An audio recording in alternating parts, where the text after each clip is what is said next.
ایران کے نئے supreme leader آیت اللہ مجتبی خامنئی نے حالیہ دنوں میں اپنا پہلا آڈیو اور تحریری پیغام جاری کیا ہے، جس میں انہوں نے خطے کی موجودہ صورتحال، ایران کی پالیسی اور امریکہ اور اسرائیل کے ساتھ جاری کشیدگی پر سخت موقف اختیار کیا۔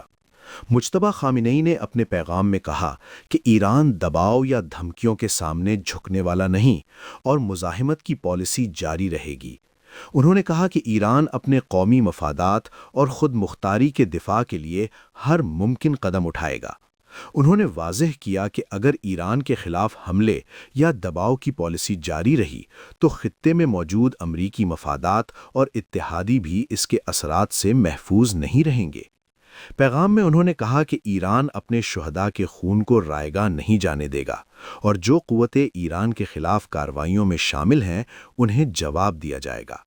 انہوں نے مشرق وسطیٰ کی صورتحال کو حساس قرار دیتے ہوئے کہا کہ خطے میں استحکام کے لیے بیرونی طاقتوں کی مداخلت ختم ہونا ضروری ہے۔ ایران میں قیادت کی تبدیلی کے بعد یہ پہلا بڑا پیغام سمجھا جا رہا ہے۔ تجزیہ کاروں کے مطابق اس بیان کا مقصد ایران کے اندر سیاسی استحکام کا پیغام دینا اور بیرونی دنیا کو ایران کے موقف سے آگاہ کرنا ہے۔ آیت اللہ مجتبی خامنئی کے اس پہلے پیغام سے واضح ہوتا ہے کہ ایران اپنی موجودہ پالیسی یعنی مزاحمت اور خطے میں اثر و رسوخ برقرار رکھنے کی حکمت عملی کو جاری رکھنا چاہتا ہے۔